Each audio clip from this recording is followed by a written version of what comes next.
पाकिस्तान और मुसलमान मर्द जो है 4 शादी और 72 हूरों के बहुत बड़े बड़े सपने देखते हैं और इनको एक बीवी नहीं, 2 नहीं, 3 नहीं, 4 यहाँ चाहिए और 72 जन्नत में चाहिए। ठीक है, अफगानिस्तान की अथॉरिटीज ने ये फैसला किया है कि वो अफगानिस्तान में मौजूद ऐसी प्रॉपर्टीज जो कि हिंदूज और सिख्स की हैं वो उनको वापस कर रहे हैं, रिटर्न कर रहे हैं land to Hindus and Sikhs. ये सब कुछ एक ऐसे वक्त पर हो रहा है जब अफगान तालिबान के पाकिस्तान के साथ जो ताल्लुकात हैं वो बहुत कशीदा हैं। शुरू दिन से हमारी अफगान पॉलिसी पता नहीं किन किन मफरूजों पे बनती रही, ज़िया-उल हक साहब के जमाने से लेके आज तक। अगर हिंदुइज्म की बात करें, हिंदू धर्म की बात करें, वो एक ही करते, वो कहते हैं ये 7 जन्म तक हमारी बीवी है।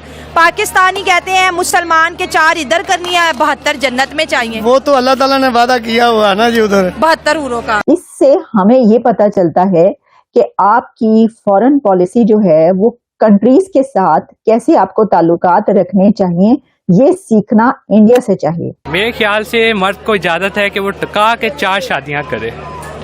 आपने कितनी की है अभी तक? मैंने तो अभी तक 0 की हैं। तो एक नहीं 4? जी बिल्कुल 4। अच्छा, 4 क्यों करनी चाहिए?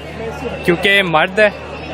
तो एक करने से मर्द की मर्दानगी का पता नहीं लगेगा? नहीं, 4 करने से पता लगेगा। यही वजह है कि जो अफगानिस्तान के लोग हैं वो इंडियंस को बहुत पसंद करते हैं, उनसे बड़ा प्यार करते हैं। तो एक तरफ अगर अफगान तालिबान के जो ताल्लुकात पाकिस्तान से ख़राब हो रहे हैं तो दूसरी तरफ वो अपने ताल्लुकात एस्टेब्लिश कर रहे हैं भारत के साथ। ड्यूरन लाइन सारी की सारी, कोई अफगान मकतबा फिक्र का आदमी अशरफ गनी से लेके पता नहीं ये आजकल के हुक्मरानों तक, तालिबान से लेके हर एक जो है ड्यूरन लाइन को वो एक्सेप्ट नहीं करते।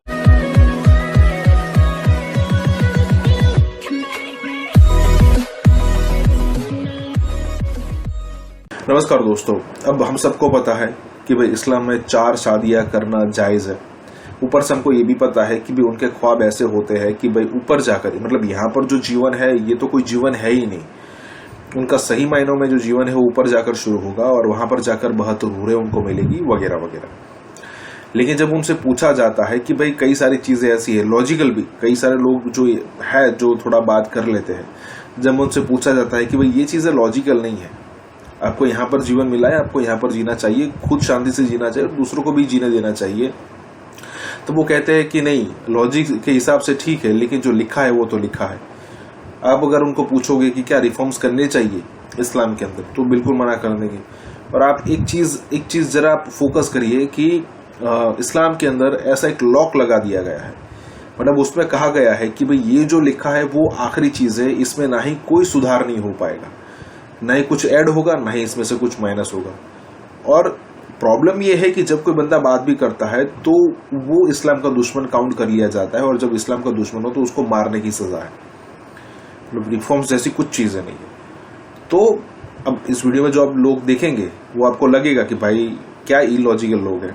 इसी के साथ ही वीडियो शुरू करते हैं। और हाँ दोस्तों, साथ में एक और चीज, हमें सुपर थैंक्स के जरिए मदद करना ना भूलें।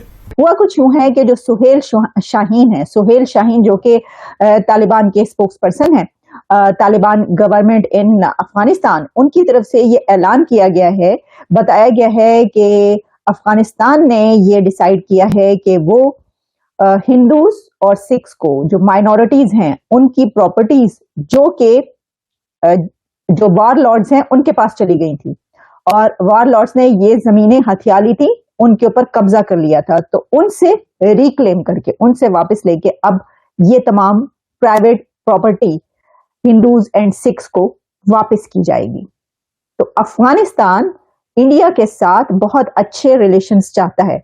अफगानिस्तान की तरफ से ये एक बहुत पॉजिटिव जेस्चर है, ये कहना है इंडिया का, और ये इंडिया की एक बहुत बड़ी ट्रायम्फ, एक ऐसी जीत, एक ऐसी विक्ट्री है कि जिसमें इंडिया की वो एंगेजमेंट्स जो कि तालिबान हुकूमत के आने के कुछ अरसे के बाद स्टार्ट हुई थी, जिसमें हमने देखा कि इंडिया के national security adviser Ajit Doval भी दुशांबे गए और उसके बाद उन्होंने ऐसी मीटिंग्स और कॉन्फ्रेंसेस अटेंड की जिसमें उनकी मुलाकातें हुई अफगान अथॉरिटीज के साथ। अमीर खान मुत्तकी जो कि अफगानिस्तान की तरफ से वो वहां पर गए इंडिया, अमीर खान मुत्तकी ने अभी कुछ अरसा पहले इंडिया का विजिट भी किया, जहां पर उनकी मीटिंग्स हुई इंडियन अथॉरिटीज के साथ। तो जो अजीत डोवल है NSA इंडिया, उनकी ये कारकर्दगी की एक बहुत बड़ी कामयाबी नजर आ रही है। इंडियन फॉरेन पॉलिसी की ये एक बहुत बड़ी कामयाबी है, अगर इसको इस तरीके से कहा जाए तो गलत नहीं होगा। इसकी वजह यह है कि जिस वक्त तालिबान आए थे, तालिबान हुकूमत आई थी, उस वक्त हिंदूज और सिख्स की एक बड़ी तादाद, जो कि टोटल 1% ऑफ अफगान पॉपुलेशन बताई जाती है, वो माइग्रेट कर गए थे। वो अपना बोरिया बिस्तर समेट कर चले गए थे इंडिया। इंडिया ने वहां पर उनको रिजाइड करने के लिए वहां पर जगह दी थी, इंडिया ने उनको वहां पे जगह प्रोवाइड की। इसकी वजह यह है कि जिस वक्त अफगानिस्तान में तालिबान हुकूमत आई, तो तालिबान हुकूमत को इंडिया की तरफ से अप्रूव नहीं किया गया या रिकग्नाइज नहीं किया गया, और अभी तक नहीं किया गया। अब आप ये देखिए, उनकी फॉरेन पॉलिसी की कामयाबी का अंदाजा ये कीजिए कि अभी तक इंडिया ने अफगान तालिबान गवर्नमेंट को रिकग्नाइज नहीं किया, लेकिन इसके बावजूद अफगानिस्तान की तरफ से जितने भी स्टेप्स लिए जा रहे हैं वो इंडिया के फायदे के लिए, इंडिया को सहूलतें प्रोवाइड करने के लिए, इंडिया को सपोर्ट करने के लिए लिए जा रहे हैं।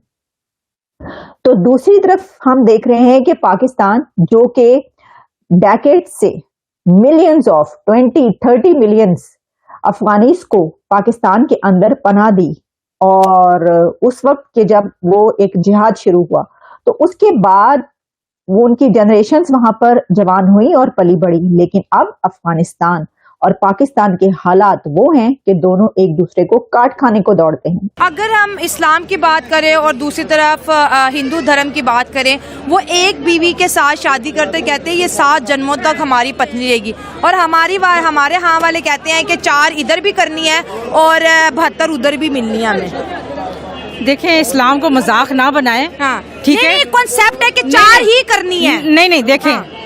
अल्लाह पाक ने मर्द को हकूक दिए हैं। ठीक है, पहली बीवी फौत हो जाती है या नहीं निभा हो सकता, वो दूसरी कर सकता है, कंडीशंस आ गई ना, दूसरी भी कर सकता है, तीसरी भी कर सकता है। हाँ। लेकिन वही है कि अपनी लिमिट देख के, अपने हकूक की पासदारी देख के। बात हो तो जो बिलियनियर है वो 4 क्यों नहीं करते, वो तो एक ही करते हैं। वो देखो, सबके अपनी उस पे है, माइंड है, हर एक का अपना अपना अटैचमेंट है या दिली और माइंड होता है हर एक बंदे का। हाँ। अगर वो दूसरी करना चाहता है तो इस्लाम में इजाजत है, कोई गुनाह नहीं, करनी चाहिए। औरतें बर्दाश्त कर लेती हैं। पहली बात तो ये है कि दूसरी बीवी अगर इजाजत देती है, उसकी मौजूदगी में कर रहे हैं तो कर सकते हैं। अगर इजाजत ना दे तो फिर ना करे। फिर कोशिश कर ये करनी चाहिए कि सुलह रहमी से गुजारा किया जाए। 4 शादियां ही क्यों करनी है? तो 4 ना करें, 2 कर लें। 2 ही क्यों करनी है? एक से नहीं गुजारा हो तो रहा? एक से सही हो रहा है ना गुजारा, मेरा तो हो रहा है। आपने एक ही किया है? हाँ। दूसरी, तीसरी, चौथी? नहीं, मुझे कोई जरूरत नहीं है, मुझे तमन्ना ही नहीं रही। हाँ। एक करके ही मैं फुल हो गया हूँ। वो क्यों? वो इतना मुझे अपना, जब मैं घर जाता हूँ मुझे गर्दन से पकड़ लेती है। उसके बाद फिर दे मार 4.5 डम डम डम। मैं उसे कहता हूँ और मार, वो मारती नहीं है। अच्छा, रेसलर से तो शादी नहीं कर ली? नहीं, देखें ये प्यार बढ़ता है मार खाने से। हाँ। जरा एडवाइस कर दे कि बीवी से रोज मार खाया करे। नहीं, रोज नहीं खानी चाहिए, जब वो मारे उसे मारने देना चाहिए। हाँ। वो रब मार रहा होता है अगर कोई समझे तो। हाँ। तो कितने टाइम आपको मार पड़ती है बीवी से? वैसे तो 3-4 टाइम इनको पढ़नी चाहिए। हाँ। हाँ। जैसे इनके हालात हैं। हाँ। नाश्ता तो बड़ा मांगते हैं। जान कैसे छूटती है? वो गर्दन से आपकी बीवी आपको पकड़ लेती है क्या? छोड़ देती, मंत्र पढ़ के छुड़वाती? छोड़ देती। मैं उसे कहता हूँ मारो। हाँ। वो मुझे थक जाती फिर।